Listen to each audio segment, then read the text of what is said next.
आज हम हिस्ट्री का जो है प्राचीन इतिहास मॉडर्न दोनों ही ख़त्म करेंगे और एक ही वीडियो में। तो आइए हम पढ़ते हैं कि हिस्ट्री जो है, हिस्ट्री अतीत के अध्ययन को क्या कहते हैं, तो हिस्ट्री कहते हैं। इसके जनक कौन है? हेरोडोटस हैं। कौन सा पुस्तक लिखे हैं? हेरोडोटस हिस्टोरी का पुस्तक लिखे हुए हैं। इतिहास को 3 तरह से बांटा गया है: प्रागैतिहासिक, आद्य ऐतिहासिक और ऐतिहासिक। प्रागैतिहासिक में क्या है कि लिखित साक्ष्य मौजूद नहीं है, लिखित साक्ष्य मौजूद नहीं है। पुरातात्विक स्रोत मिल चुका है, इसका मिला तो है पुरातात्विक स्रोत, लेकिन लिखित साक्ष्य इसका कोई प्रमाण नहीं है, ठीक है ना। इसको पाषाण काल कहते हैं क्योंकि पत्थर का यूज वगैरह होते रहता था, इसीलिए इसको पाषाण काल कहते हैं, क्योंकि पत्थर वगैरह का यूज होते रहता था। अगला बात देखिए, आद्य ऐतिहासिक में तो इसमें लिखा गया लेकिन पढ़ा नहीं गया, इसलिए इसको आद्य ऐतिहासिक कहते हैं, ठीक है। इसमें जो है पुरातात्विक स्रोत तो मिलेगा ही, इसमें भी पुरातात्विक स्रोत मिला है और पाषाणकालीन औजार इसमें भी मिले थे। लेकिन यहाँ पे देखेंगे आद्य ऐतिहासिक काल में तो कांस्य युगीन सभ्यता, यहाँ कांस्य का यूज होने के कारण कांस्य युगीन सभ्यता इसको कहते हैं। और प्रथम नगरीय सभ्यता का विकास भी आद्य ऐतिहासिक काल में ही हुआ। आद्य ऐतिहासिक काल में देखेंगे तो आद्य ऐतिहासिक काल में जो है हड़प्पा सभ्यता और मोहनजो सिंधु सभ्यता, हड़प्पा और सिंधु सभ्यता दोनों ही किस में आते हैं? तो इसमें हड़प्पा और सिंधु सभ्यता भी इसी में आते हैं। और अगर हम बात करें ऐतिहासिक काल की, तो इसमें लिखा हुआ भी मिला है और पढ़ लिया भी गया है। अब पुरातात्विक स्रोत तो मिला ही है, इसमें वैदिक काल आ जाएगा, इसके वैदिक काल और इसके बाद के जो काल है इसमें आ जाएंगे ऐतिहासिक में, ठीक है। तो इतिहास देख लिए कि इसमें जो है लिखा प्रागैतिहासिक में लिखा हुआ नहीं मिला है, इसमें पुरातात्विक स्रोत मिला है। इसमें पाषाणकालीन पत्थर का यूज होता है, इसलिए पाषाणकालीन बोलते हैं प्रागैतिहासिक काल को।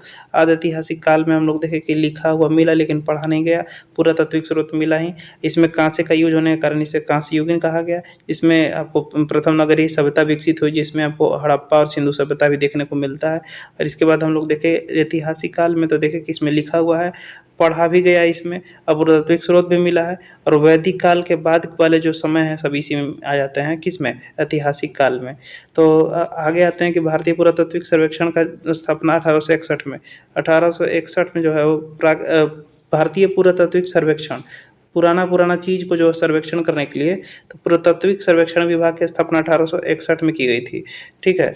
और इसके जो जनक हैं सर अलेक्जेंडर कनिंघम, भारतीय पुरातात्विक सर्वेक्षण विभाग के जो जनक हैं वो कौन है? तो sir Alexander Cunningham, sir Alexander Cunningham, ठीक है, सर अलेक्जेंडर कनिंघम। अब भारतीय पुरातात्विक सर्वेक्षण विभाग की स्थापना 1861 में, इसके जो जनक हैं सर अलेक्जेंडर कनिंघम है। इसके बाद अगर मैं सर अलेक्जेंडर कनिंघम को भारतीय पुरातत्व शास्त्र का जनक कहा जाता है, भारतीय पुरातत्व विभाग का जो जनक है वो कौन है? तो सर अलेक्जेंडर कनिंघम कहा जाता है। भारतीय पुरातात्विक सर्वेक्षण विभाग की स्थापना 1861 को हुई थी, 1861 को हुई थी। आगे बढ़ते हैं कि भारतीय पुरातात्विक सर्वेक्षण संग्रहालय, भारतीय पुरातात्विक संग्रहालय है कहाँ? तो ये कोलकाता में। भारतीय पुरातात्विक संग्रहालय कहाँ? कलकत्ता में। यह भारत का सबसे पुराना संग्रहालय है। भारतीय पुरातात्विक संग्रहालय पूछ देगा कि कहाँ है, तो कलकत्ता में है, भारत का सबसे पुराना संग्रहालय है।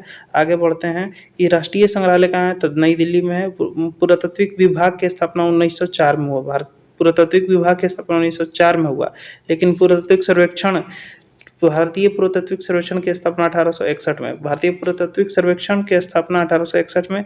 पुरातात्विक विभाग बोल देगा अलग, सर्वेक्षण की स्थापना 1861 में हुआ, लेकिन विभाग बोल देगा तो 1904 में, 1904 में, ठीक है। और वायसराय कौन था 1904 में? तो लॉर्ड कर्जन के द्वारा किया गया था, ठीक ना। और इसके बाद अगला है कि पाषाण काल में देखते हैं तो पूरा पाषाण काल, मध्य पाषाण काल, नव पाषाण काल और ताम्र पाषाण काल, ये 4 भाग में जो है पाषाण काल को बांटा गया। पाषाण मतलब होता है पत्थर, ठीक है, पत्थर होता है। तो पत्थर वाला जो समय है जिसमें पत्थर का वगैरह का यूज होता था, उसमें उसको जो है, अब देखें कि हम प्रागैतिहासिक काल काल को पाषाणकालीन कहते थे। अब पाषाण काल को बांटा गया है कितने भाग में? तो पाषाण काल को जो है वो 4 भागों में बांटा गया है। एक तो पूरा पाषाण काल, एक मध्य पाषाण काल, एक नव पाषाण, एक ताम्र पाषाण काल, ठीक है। तो ये 4 भागों में बांटा गया है, पूरा पाषाण, मध्य पाषाण, नव पाषाण और ताम्र पाषाण काल। अब आते हैं कि ये चीज़ है क्या आखिर में। तो अब देखेंगे कि पूरा पाषाण काल, तो इसको पूरा पाषाण काल को क्या कहते हैं? तो पैलियोलिथिक कहते हैं, इसको पूरा पाषाण को पैलियोलिथिक भी कहते हैं, मध्य पाषाण काल को मेसोलिथिक और नव पाषाण काल को नियोलिथिक, क्योंकि नया है। और चारकोलिथिक कहते हैं आपको ताम्र को। पैलियोलिथिक पूरा पाषाण काल को पैलियोलिथिक, मध्य वाला है तो मेसोलिथिक, नया वाला है तो नियोलिथिक, और ताम्र है तो चारकोलिथिक कहते हैं इसको।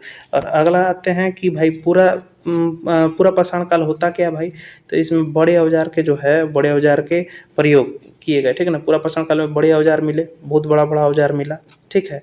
और मानव खाना बदोश था इसमें पूरा पाषाण काल में, कहीं कोई ठौर ठिकाना नहीं था इसका। आदि मानव था उस समय, जो जिसका ठौर ठिकाना नहीं रहा उसको आदि मानव ही कहेंगे।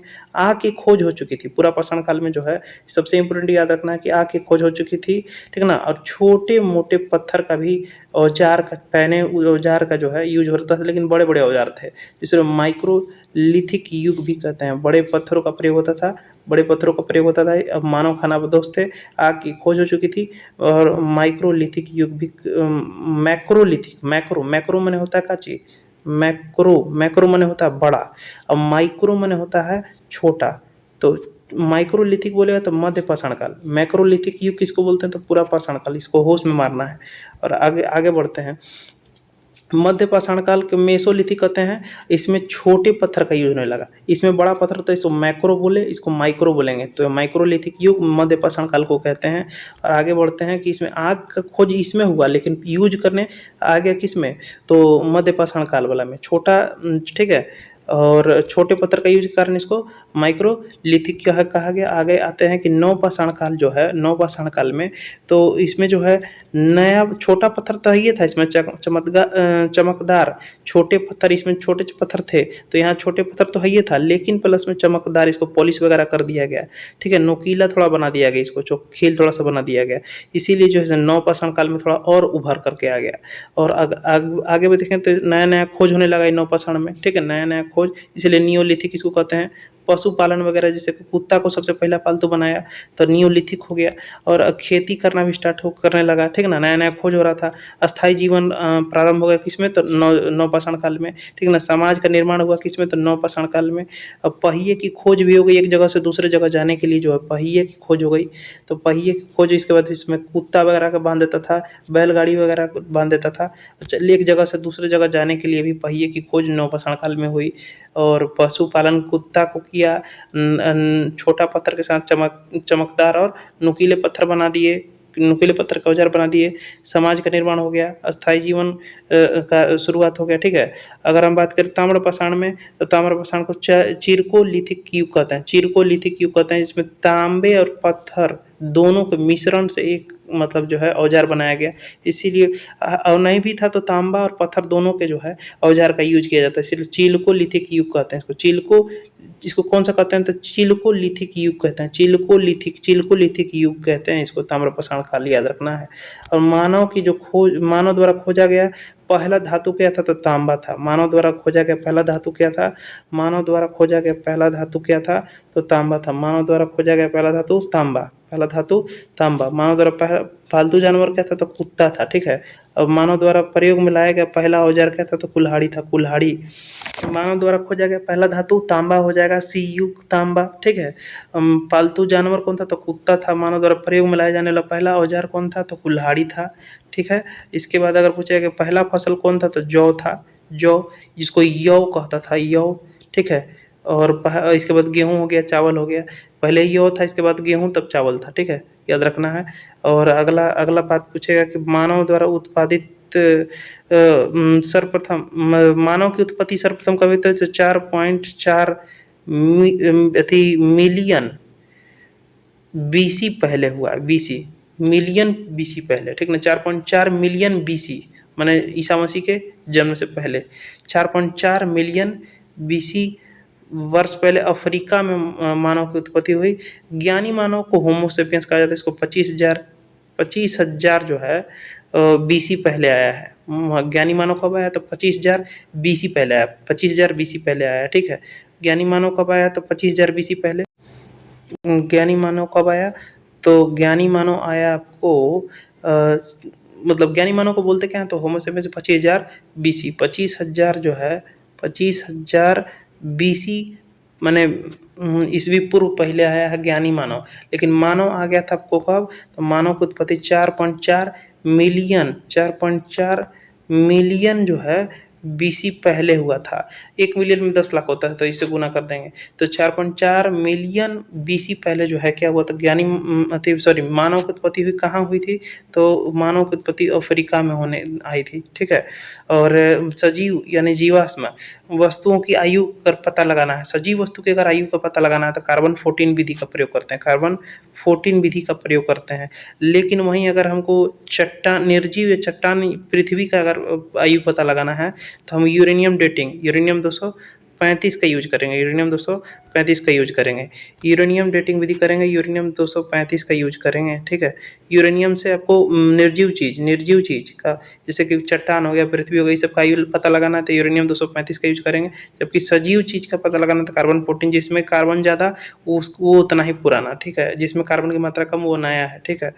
और भारत अगला बात करते हैं तो भारत में पूरा पाषाणकालीन औजारों की खोज 1863 में, पूरा पाषाणकालीन औजारों की खोज 1863 में कौन किया था? Robert Bruce Foote. ब्रश याद रखना कि ब्रश मार मार के खोज किया तो रॉबर्ट ब्रूसफुट। और पूरा पाषाणकालीन औजारों की खोज कौन किया? तो रॉबर्ट ब्रूसफुट ब्रश मार मार के खोज किया। कब किया था? 1863 में किया। भारतीय पुरातात्विक सर्वेक्षण विभाग की स्थापना 1861 में किया था। सर अलेक्जेंडर कनिंघम को भारतीय पुरातात्विक सर्वेक्षण विभाग का जनक माना जाता है, ठीक है, याद रखना है। और रॉबर्ट ब्रूसफुट ने पूरा पाषाणकालीन औजारों की खोज रॉबर्ट ब्रूसफुट ने 1863 में किया था। ये कहाँ किया है? तो पल्लावरम तमिलनाडु में। पल्लावरम कहाँ पड़ता है? तो पल्लावरम आपको तमिलनाडु में पड़ता है, वहीं किया है, ठीक है। और इसके बाद आगे बढ़े तो पूरा पाषाण काल के प्रमुख स्थल, तो जैसे भीमबेटका वगैरह हो गया, भीमबेटका पूरा पाषाणकालीन स्थल है। पूरा पाषाणकालीन स्थल कौन है? तो भीमबेटका। पूरा पाषाण काल में हम क्या देखे थे कि इसको पैलियोलिथिक बोलते हैं, इसमें बड़े बड़े पत्थर होते हैं और इसका मतलब बड़े पत्थरों का औजार का यूज करता है मानव खानाबदोश है, इसमें आदि मानव है, आग की खोज हो चुकी है। मैक्रोलिथिक युग इसलिए कहते हैं क्योंकि बड़े बड़े औजारों की खोज, तो बड़े औजार और आग की खोज और आदि मानव, बस 3 चीज़ याद रखना है। अब देखते हैं कि पूरा पाषाणकालीन स्थल कौन कौन है। तो भीमबेटका जो है पूरा पाषाणकालीन स्थल है, कहाँ है? तो ये एमपी में है, ठीक ना। भीमबेटका कहाँ है? तो एमपी में है। और ये भीमबेटका जो है नर्मदा नदी घाटी में स्थित है। भीमबेटका गुफा कहाँ है? नर्मदा नदी घाटी में। इसकी जो खोज है वो 1957 और 58 के बीच में, 1957-58 के बीच में जो है डॉक्टर विष्णु श्रीधर वाडकर के द्वारा किया गया। डॉक्टर विष्णु श्रीधर वाडकर के द्वारा भीमबेटका की खोज की गई। कहाँ की गई? तो एमपी में की गई। कब की गई? तो 57-58 के दौरान की गई थी। और भीमबेटका की जो गुफा है उसको यूनेस्को की सूची में, विश्व धरोहर सूची में 2003 में इसको सम्मिलित किया गया। भीमबेटका की गुफा को यूनेस्को की विश्व धरोहर सूची में इसको 2003 में इसको सम्मिलित किया गया है। अब सोहन नदी घाटी पाकिस्तान में, सोहन नदी घाटी कहाँ है? पाकिस्तान में। बेला नदी घाटी कश्मीर हो गया। अतिरंपकम तमिलनाडु वाला हो गया, अतिरंपकम हो गया तमिलनाडु वाला। पल्लावरम तमिलनाडु वाला। थार हो गया। ये सब हो गया। सोहन नदी घाटी हो गया, बेला नदी घाटी, कश्मीर नदी घाटी। और इसके बाद अगर हम बात करें तो भीमबेटका जो मध्य प्रदेश है, ये सब हो गया। सब क्या है? तो पूरा पाषाणकालीन स्थल है, पूरा पाषाणकालीन स्थल है। मध्य पाषाणकालीन स्थल में देखे थे कि इसमें आग का यूज करने आ गया था और छोटे मोटे मतलब पैने औजारों का यूज करने लगा था, ठीक है। तो इसमें मानव अभी अस्थाई नहीं हुआ, क्योंकि अस्थाई हुआ था नवपाषाण में, ठीक है। अगला आते हैं मध्य पाषाण, एक बार फिर से देख ही लेते हैं। तो मध्य पाषाण में देखिए यहाँ पे क्या था कि मध्य पाषाण काल में इसको मेसोलिथिक कहते हैं, छोटे मोटे औजार और आग का उपयोग करने सीखे, इसलिए माइक्रोलिथिक युग कहते हैं इसको, छोटे छोटे औजारों का यूज करने के कारण। अब आगे आते हैं कि मध्य पाषाण काल जो है इसमें आदमगढ़ एमपी वाला आदमगढ़, इसमें इसका एग्जाम्पल है। बागौर राजस्थान वाला। मुंगेर बिहार का, याद रखना है मुंगेर बिहार का क्या है इसमें, मुंगेर बिहार का क्या है? तो इसमें मुंगेर बिहार का जो है वो मध्य पाषाणकालीन स्थल है। तुंगभद्रा नदी घाटी, बेतवा नदी घाटी, सोन नदी घाटी, ये सब क्या है? तो ये सारे के सारे जो है मध्य पाषाणकालीन स्थल हैं। सारे के सारे क्या है? मध्य पाषाणकालीन स्थल हैं इसमें। इसके बाद आगे आते हैं तो नवपाषाणकालीन। तो नवपाषाणकालीन स्थल में हम लोग क्या देखे थे? तो नवपाषाणकालीन में देखे थे कि जो है ये नया नया खोज होने लगा। इसमें पशुपालन, कुत्ता वगैरह हो गया, खेती करना स्टार्ट कर दिया, अस्थाई जीवन हो गया, समाज का निर्माण हो गया, पहिए की खोज हो गया, छोटे पत्थर और चमकदार और इसको नुकीलेदार जो है इसके मतलब यूज होने लगे। मैंने सबसे बात करें कि सबसे बेस्ट कौन था, तो भाई सबसे बेस्ट रहा है आपको नवपाषाणकालीन स्थल ही रहा है, नवपाषाणकालीन स्थल ही रहा है। आगे बढ़ते हैं, नवपाषाणकालीन स्थल कहाँ था, तो नवपाषाणकालीन में क्या देखें हम लोग, उसका एग्जाम्पल देखना है कि मेहरगढ़ नवपाषाणकालीन स्थल कहाँ है, बलूचिस्तान पाकिस्तान में है। मेहरगढ़ जो है, मेहरगढ़ कहाँ है, तो बलूचिस्तान पाकिस्तान में है। इसमें गेहूं और जौ के साक्ष्य मिले हैं, गेहूं और जौ के साक्ष्य मिले हैं। यहाँ से कृषि के पहला साक्ष्य कहाँ से, तो मेहरगढ़ से मिला है। मेहरगढ़ से जहाँ मेहरारू रहेगा वहीं ना जो है खेती वगैरह होगा, वहीं अस्थाई जीवन रहेगा। तो कृषि का पहला साक्ष्य जो है मेहरगढ़ से मिला है, मेहरगढ़ बलूचिस्तान पाकिस्तान में है। अगला बात करें कोल्डिहवा यूपी से जो है आपको चावल के प्राचीनतम साक्ष्य कोल्डिहवा यूपी से, ठीक ना, कोल्डिहवा यूपी से, ठीक ना, कोल्डिहवा यूपी से जो है चावल के प्राचीनतम साक्ष्य मिले हैं। और अगर चिरान जो है सारण है, ये कैसा स्थल है, तो पूछता है नवपाषाणकालीन स्थल। चिरान जो है सारण है, सारण चचेर या चिरान, चचेर हो जाएगा वैशाली, चचेर हो जाएगा वैशाली में, चचेर वैशाली में, चचेर वैशाली में, चचेर वैशाली में, जबकि चिरान सारण, चिरान सारण, तो चिरान पूछे कहाँ है, तो चिरान जो है आपको सारण जिले में है। अब चचेर कहाँ है, तो वैशाली में। ये दोनों के दोनों कैसे स्थल हैं, तो ये दोनों के दोनों मतलब नवपाषाणकालीन स्थल हैं, ठीक है, नवपाषाणकालीन स्थल हैं। और बुर्ज होम कश्मीर वाला ये भी नवपाषाणकालीन स्थल है। सर्वप्रथम मानव के साथ कुत्ते दफनाने का जो प्रमाण है, मैंने गर्तावास का प्रमाण जो है बुर्ज होम कश्मीर से मिला है, ठीक है।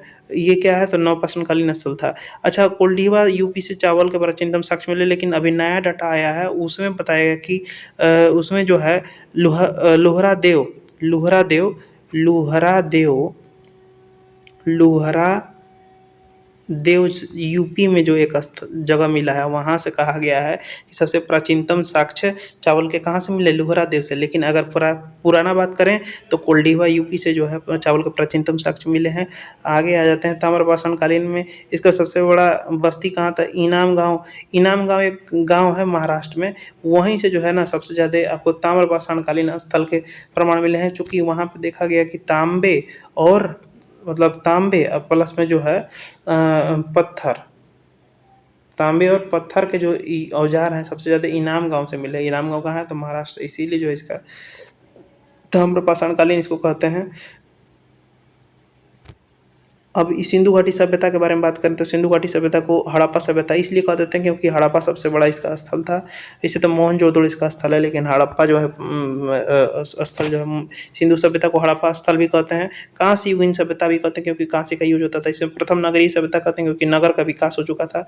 और इसको शांति प्रिय सभ्यता भी कहते हैं क्योंकि युद्ध वगैरह का प्रमाण वगैरह यहाँ से नहीं मिला है। और ये जो सिंधु घाटी सभ्यता थी कैसा थी, त्रिभुजाकार थी। कैसी थी, ये त्रिभुजाकार थी, त्रिभुजाकार कैसी थी, तो त्रिभुजाकार थी, ठीक है।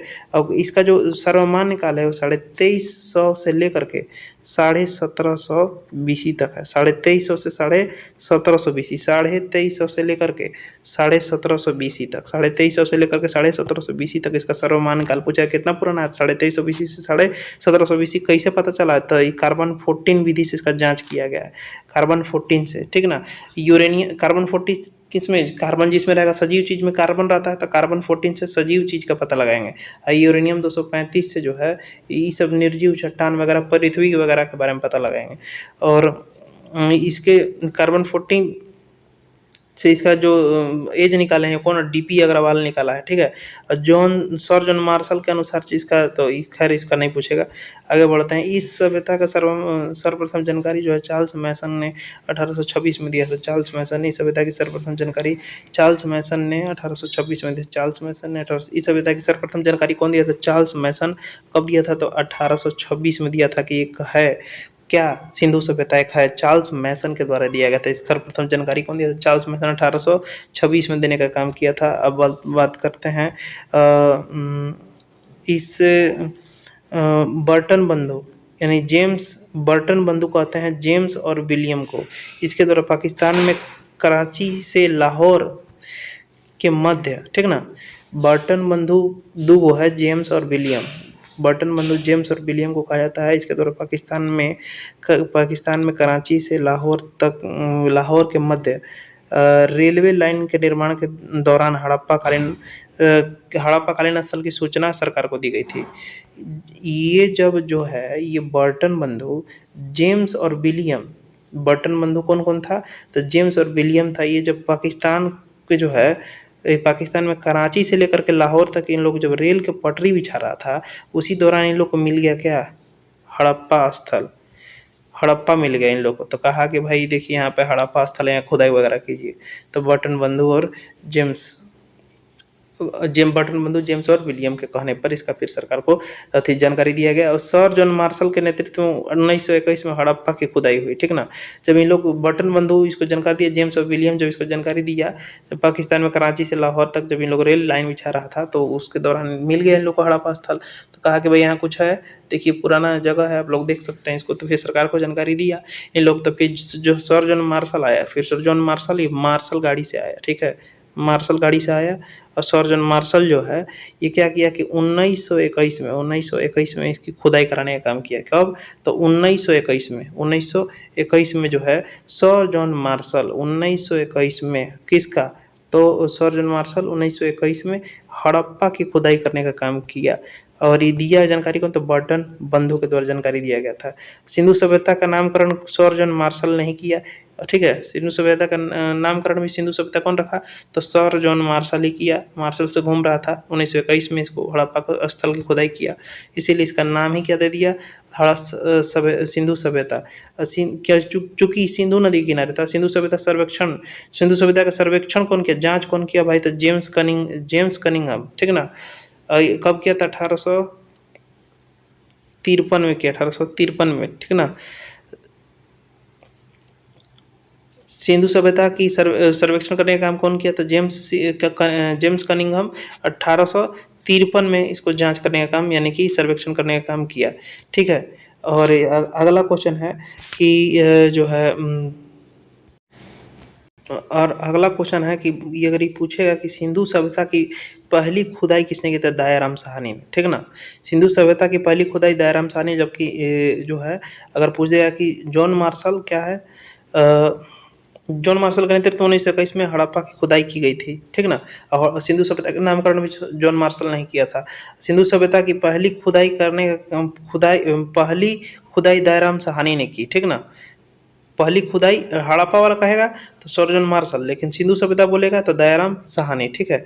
दयाराम साहनी, सिंधु सभ्यता बोलेगा दयाराम साहनी हो जाएगा, ठीक है। लेकिन हड़प्पा बोल देगा तो ये हो जाएगा सर जॉन मार्शल, ठीक है। सर जॉन मार्शल के नेतृत्व 1921 में हड़प्पा की खुदाई की गई। सिंधु सभ्यता का नामकरण कौन किया, सर जॉन मार्शल के द्वारा ही किया गया था। और सिंधु सभ्यता की पहली बार खुदाई दयाराम साहनी ने कराई। इसकी जानकारी के लिए पहली खुदाई हड़प्पा में 1921 में की गया था, ठीक है ना। 1921 में जो हड़प्पा में किया गया था, पहले ही देख चुके, अतः इसे हड़प्पा सभ्यता भी कहते हैं, ठीक है। और अगला बात है कि इस सभ्यता को कांस्ययुगीन सभ्यता कहते हैं, क्योंकि कांस्य का यूज होता था सबसे ज़्यादा इसमें, ठीक है। इसीलिए इसको कांस्ययुगीन सभ्यता भी कहते हैं। और हड़प्पा का जो विस्तार है वो उत्तर में मांडा, दक्षिण में दाइमाबाद, पश्चिम में सुतकांगेडोर और पूरब में जो आलमगीरपुर, उत्तर में मांडा चिनाब नदी तक, दक्षिण में दाइमाबाद महाराष्ट्र तक, ठीक ना। ये प्रवरा नदी, ठीक ना। इधर प्रवरा नदी था। एक बार फिर से देखते हैं कि उत्तर में जो है वो मांडा है, जो जम्मू कश्मीर में पड़ता है। मांडा कहाँ है, जम्मू कश्मीर में। कौन सा नदी है यहाँ पे, तो यहाँ पे जो नदी है उसका नाम है आपको चिनाब नदी। यहाँ पे कौन सा नदी है, चिनाब नदी है, ठीक है। इधर इसके बाद दक्षिण में बात करें तो दाइमाबाद, दक्षिण में बात करें तो दाइमाबाद है। दक्षिण में दाइमाबाद, ये कहाँ पड़ता है, दाइमाबाद महाराष्ट्र में। और ये कौन सा नदी पर है, तो ये जो है वो आपको प्रवरा नदी गोदावरी की सहायक नदी है। प्रवरा नदी, उसी प्रवरा नदी के किनारे दाइमाबाद है, ये महाराष्ट्र में पड़ता है। इसका विस्तार दक्षिण में कहाँ तक था, तो दाइमाबाद तक था। पूर्व में मांडा, जम्मू कश्मीर, चिनाब नदी तक था। इधर पश्चिम में बात करें तो पश्चिम में दासक नदी, सूतकांगेडोर, पश्चिम में पाकिस्तान है। सूतकांगेडोर कहाँ, पाकिस्तान में। कौन सा नदी के किनारे था, तो दासक नदी के किनारे था।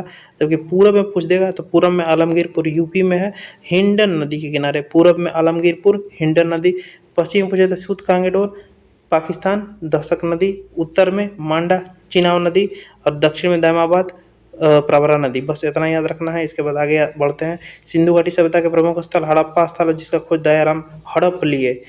हड़प लेंगे तो कहेगा दया करिए दया करिए। तो हड़प्पा की खोज किसने की? दयाराम साहनी ने 1921 में की। ठीक है, यह जो है खोज करने का काम दयाराम साहनी ने 1921 में किया, लेकिन खुदाई करने का सर जॉन मार्शल ने कराया था। ठीक है, और इसके बाद हड़प्पा स्थल कौन सा है? रावी नदी के किनारे है।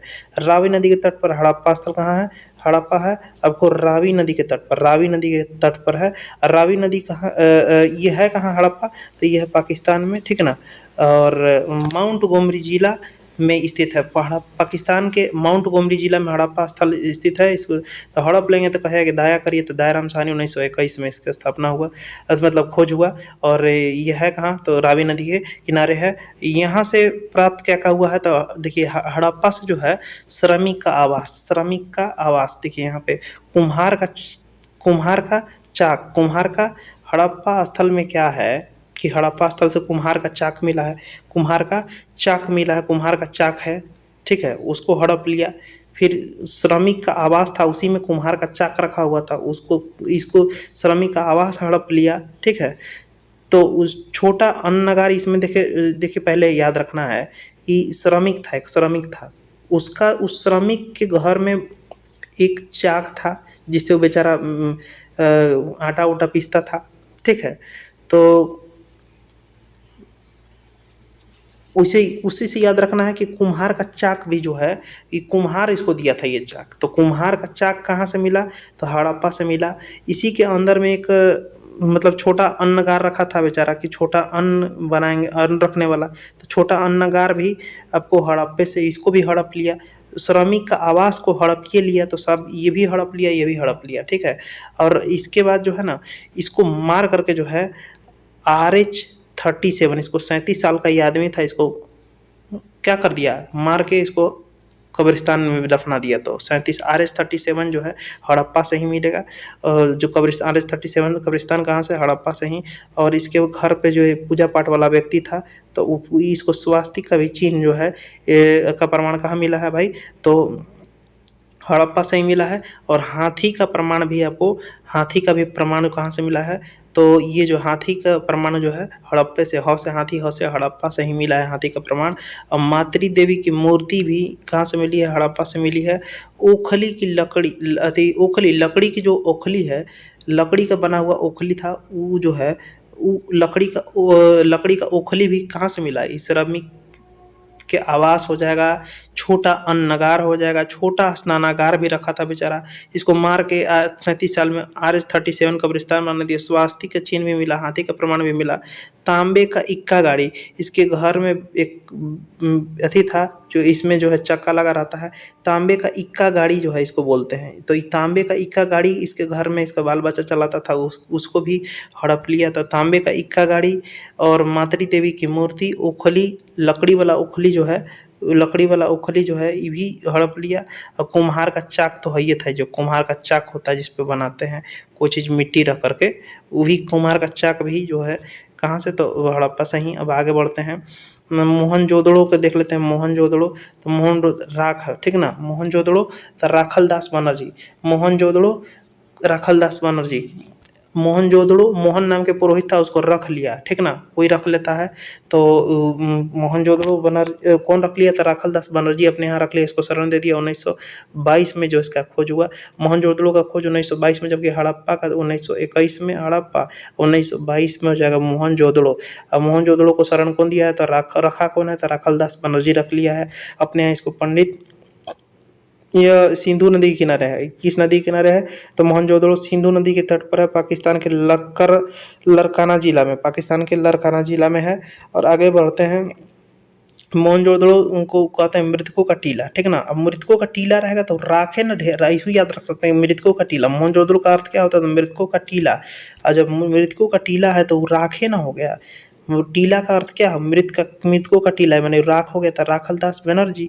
और हड़प लिया था तो दयाराम साहनी हड़प्पा सभ्यता का, उसका 1921 में, मोहनजोदड़ो 1922 में। ठीक है, मोहनजोदड़ो मृतकों का टीला सिंधु सभ्यता का सबसे बड़ा शहर पूछेगा, सिंधु सभ्यता का सबसे बड़ा शहर कौन था, सबसे बड़ा शहर, तो ये मोहनजोदड़ो ही जो है सिंधु सभ्यता का सबसे बड़ा शहर कौन है, तो मोहनजोदड़ो ही था। और आगे बढ़ते हैं। इसके बाद यहाँ से देखिए एक पुरोहित था, एक पंडित था, तो पुरोहित था, ये नहाने जाता था एक विशाल स्नानागार में। तो विशाल, इस मोहनजोदड़ो खुद एक विशाल शहर है हड़प्पा का, मतलब सिंधु सभ्यता का या हड़प्पा सभ्यता का कह सकते हैं। तो यहाँ से जो है ये खुद पुरोहित था, ये विशाल स्नानागार में रोज नहाने जाता था, ठीक है। और इसके बाद ये इतना अनाज तहसील लेता था कि इसके पास एक बहुत बड़ा अन्नागार भी मौजूद था, ठीक है। और ये सूती वस्त्र, स्नान करके जो है सूती वस्त्र पहनता था, और ये चला जाता था एक मंदिर में, और वहाँ जो है कपास का दिया जलाता था। तो कपास का प्रमाण भी मोहनजोदड़ो से ही। और इसके बाद फिर शिव जी के पूजा करता था। किसका पूजा करता था, तो शिव जी के पूजा करता था। इसे पशुपति शिव के भी जो प्रमाण जो है मोहनजोदड़ो से ही मिला है। और इसके बारे में अगर बात करें तो ये फिर नाच देखने चल जाता था। तो कांसे की नचनिया कहाँ से मिली है, तो कांसे की नचनिया का फिर प्रमाण जो मोहनजोदड़ो से मिला है। तो याद रखेंगे एक बार फिर से कि मोहनजोदड़ो, राखालदास पंडित मृतकों का टीला रहेगा तो राख का ढेर हो जाएगा। तो राखालदास पंडित जी 1922 में। और दूसरी चीज की पुरोहित का आवास हो जाएगा विशाल स्नानागार, तो विशाल फिर अन्नगार भी हो जाएगा। विशाल अन्नगार हो गया, विशाल स्नानागार हो गया। और मंदिर में पूजा करता था पशुपति शिव के, तो शिव जी के। और यहीं पे कपास का दिया जलाता था, वो भी था, ठीक ना। और सूत नहा करके कौन सा वस्त्र, तो सूती वस्त्र पहनता था। तो इस सब का प्रमाण कहाँ से मिला है, मोहनजोदड़ो से मिला। चनहुदड़ो के बारे में बात करें तो इसका खोज अर्नेस्ट मैके एवं गोपाल मजुमदार ने किया है, ठीक ना। चनहुदड़ो, ठीक ना। चनहुदड़ो के जो खोज है ये कौन के, अर्नेस्ट मैके। और माइक में जब अनाउंस होता है तो दौड़े दौड़े लोग आते हैं। तो चनहुदड़ो की खोज जो है कौन किया है, तो अर्नेस्ट मैके और गोपाल मजुमदार ने 1931 में किया है। ये इसका डेट वगैरह उतना इंपॉर्टेंट है, बस वो दोनों का याद रखना है। चनहुदड़ो भी कहाँ है, तो सिंधु नदी के तट पर ही है। चनहुदड़ो भी एकमात्र बिना दुर्ग वाला शहर है। पूछेगा कि एकमात्र, दौड़ो, यहाँ कोई दुर्ग नहीं है। ऐसे दुर्ग रहेगा तो दौड़ पाएंगे, नहीं दौड़ पाएंगे। तो इसीलिए जो है ना, ये दुर्ग नहीं है, बिना दुर्ग का है, ओपन है, तो सीधे दौड़ो, ठीक ना। तो चनहुदड़ो, तो बिना दुर्ग वाला कौन हो जाएगा, चनहुदड़ो हो जाएगा, ठीक ना। बिना दुर्ग वाला कौन हो जाएगा, बिना दुर्ग वाला शहर कौन हो जाएगा, बिना किला वाला शहर कौन है, तो चनहुदड़ो है। और अगला जो है यहाँ से चनहुदड़ो से जो है ना यहाँ पे क्या है कि बहुत सारा मेकअप वगैरह का सामान मिला। चनहुदड़ो से जो है मेकअप वगैरह का सामान मिला, जैसे कि मेकअप की सामग्री हो गया, लिपस्टिक हो गया, कंघी हो गया, शीशा हो गया। मनका बनाने के कारखाने जो है, मनका बनाने के कारखाने चनहुदड़ो से ही मिला है। अलंकृत ईंट सजा हुआ ईंट जो है, ये कहाँ से, अलंकृत द्वारा डिजाइन बनाया रहता किनारे किनारे। तो अलंकृत ईंटा भी इतना, देखो चनहुदड़ो था नहीं, मौगा था इसलिए। देखो क्या है कि यहाँ पे देखो, इसमें लिपस्टिक, कंघी, शीशा, ये सब मिल ही रहा है, मेकअप के सामान मिल ही रहा है। लेकिन यहाँ तक यहाँ अलंकृत ईंटा भी जो है उसने सजावल उजावल है, ठीक ना। और इसके बाद बिल्ली के पीछा करते हुए, ये ईंटा पे जो है बिल्ली के पीछा करते हुए जो है सॉरी बिल्ली का पीछा करते हुए कुत्ते का जो है इसमें फोटो बनाया हुआ है, ठीक है। ईंटा पर बात कर रहे हैं। ईंटा पर जो है बिल्ली का पीछा करते हुए कुत्ते का फिगर बनाया हुआ है। गुड़िया का प्रमाण भी यहाँ से मिला है, ठीक ना। यानी कि चनहुदड़ो जो है ये बहुत मतलब लड़की उड़की से संबंधित, याद रख लो, ठीक है। उसके बाद जो है कालीबंगा जो है, कालीबंगा का अर्थ काली चूड़ियाँ। कालीबंगा का अर्थ क्या होता है, काली चूड़ियाँ। इसका जो खोज है बीबी लाल बीके थापड़ को, बीबी बोली कि काली चूड़ी लेकर आओ, ठीक ना। अभी बीबी के लिए लाल ले आया तो मार देगी थप्पड़। तो बीबी लाल बीके थापड़, ठीक ना। बीबी लाल बीके थापड़ याद रखना है। और ये किस नदी के किनारे, तो घग्गर नदी के किनारे है। कहाँ है, राजस्थान में। कालीबंगा कहाँ है, तो राजस्थान में, याद रखना है। अवस्थिति बहुत याद रखना जरूरी है। ये कहाँ है, तो ये राजस्थान में, ठीक ना।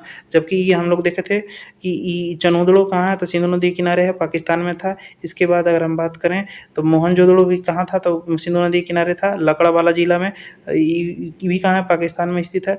मोहनजोदड़ो भी हम लोग देखे थे कि भी रावी नदी के, मोहनजोदड़ो रावी नदी के तट पर जो है माउंट गोमरी जिला पाकिस्तान में था, ठीक ना। नदी और स्थान याद रखना है, ठीक है। अभी देखें यहाँ पे याद रखना है कि जैसे ये दौड़ो दौड़ो लगा हुआ है, चनहुदड़ो था और मोहनजोदड़ो था। ये दोनों किस नदी पर है, तो चनहुदड़ो और मोहनजोदड़ो ये दोनों ही क्या है, तो दौड़ दौड़ो लगा हुआ है, इसलिए दोनों सिंधु नदी पर है, सिंधु नदी पर है, याद रखेंगे, सेम नदी पर है इन लोग, ठीक ना, दौड़ दौड़ लगा है। तो कालीबंगा जो है, कालीबंगा जो है, कालीबंगा का अर्थ होता है क्या, काली चूड़ियाँ। अब बीबी लाल वीके थापर इसका खोज करने का काम की है। एक कालीबंगा है कहाँ, राजस्थान में, राजस्थान में घग्गर नदी बहता है, ठीक ना। तो घग्गर नदी पर जो है कालीबंगा कहाँ है, तो घग्गर नदी पर है, राजस्थान जिला में है, ठीक ना। अब यहाँ से देखो क्या क्या प्राप्त हुआ है, तो काले रंग की चूड़ियाँ, क्योंकि काले रंग की चूड़ियाँ एक अर्थ होता है जूता हुआ खेत, याद रखना कि जूता हुआ खेत, जूता हुआ खेत, राजस्थान में जो है खेती वगैरह होता है, किसान मजदूर जाते हैं वहाँ पे, तो जूता हुआ जो खेत है उसका जो प्रमाण कहाँ से मिला, काली बंगा से, काली बंगा से, ठीक ना। अब अग्नि कुंड का भी प्रमाण कहाँ से मिला है, तो अग्नि कुंड का प्रमाण भी काली बंगा से मिला है। हल का प्रमाण कहाँ से, जूताए का खेत, तो यहाँ हल कहाँ से मिलेगा, यहीं से नहीं मिलेगा, बनवाली से भी हल मिला है, ऐसा बात नहीं है, लेकिन जो है हल का प्रमाण भी कहाँ से मिला, कालीबंगा से। यहाँ से खास तौर पर जूता हुआ खेत का याद रखना है कि कालीबंगा से जूते हुए खेत का प्रमाण मिला है। इसका अग्निकुंड का भी प्रमाण कालीबंगा से मिला है, ठीक है। पीलीबंगा भी कहाँ है, तो पीलीबंगा नाम का भी जो जगह है वो राजस्थान में ही है।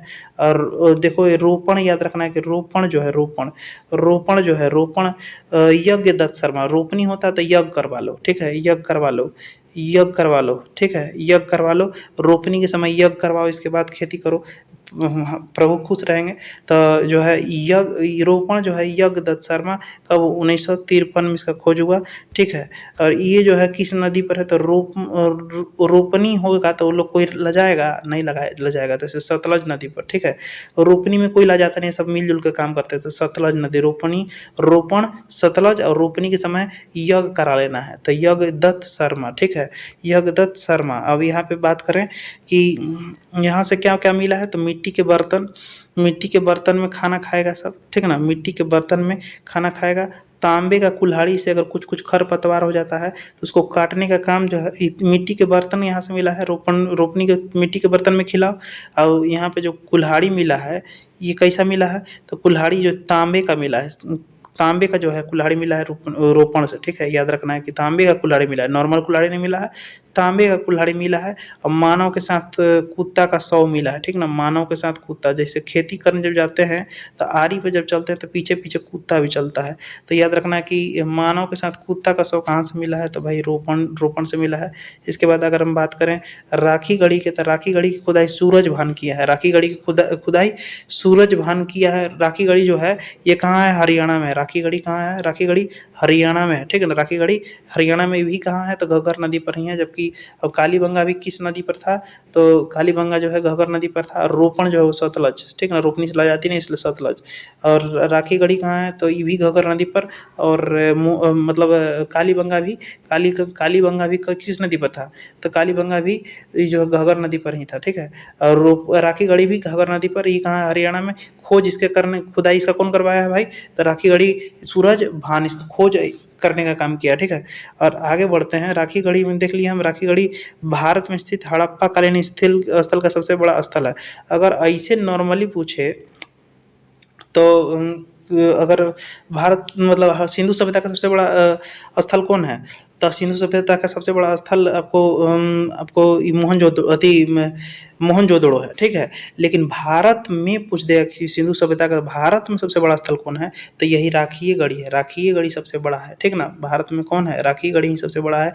ये राखी गढ़ी है कहाँ, तो हरियाणा में है। कौन से नदी पर है भाई, तो घग्गर नदी पर है, ठीक है। तो भारत में स्थित सबसे बड़ा स्थल कौन है, तो राखी गढ़ी है, ठीक है। अब धौलावीरा के बारे में बात करें तो धौलावीरा की खोज रविंद्र सिंह बिष्ट ने, धौलावीरा की रविंदर सिंह बिष्ट ने खोज किया है। धौलावीरा की खोज कौन किया, रविंदर सिंह बिष्ट, रविंदर सिंह बिष्ट।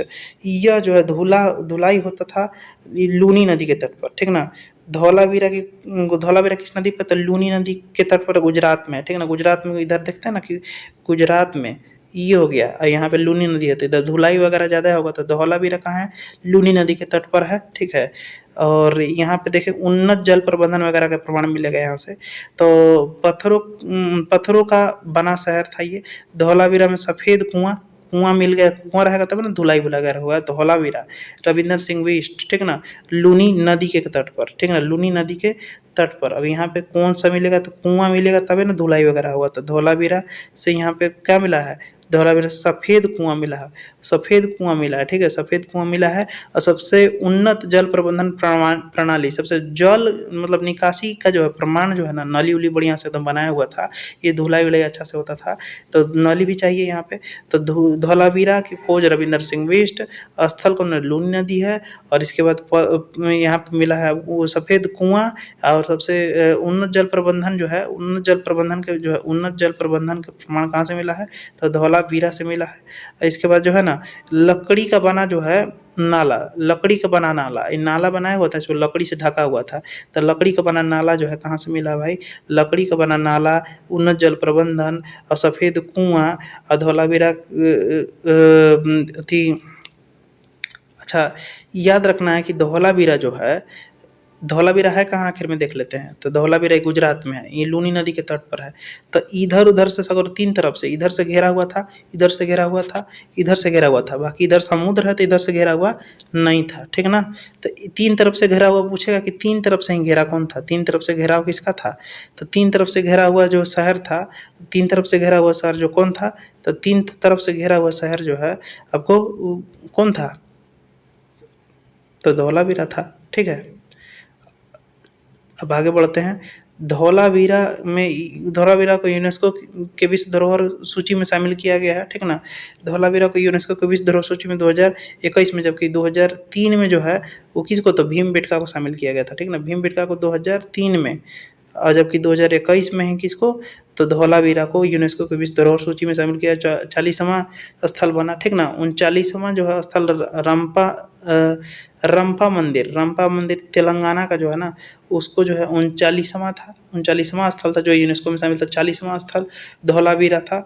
और इसके बाद अगर बात करें 39 तो देख लिए कि रंपा मंदिर था, 39 तो देख लिए कि रंपा मंदिर था, 39 तो देख लिए कि 39 देख लिए कि रंपा मंदिर है, तेलंगाना में स्थित है, 2021 में इसको शामिल किया गया। 40वां देख लिए कि धौलावीरा था, ठीक है ना, यूनेस्को की विश्व धरोहर सूची में शामिल। और धौलावीरा लूनी नदी के किनारे है।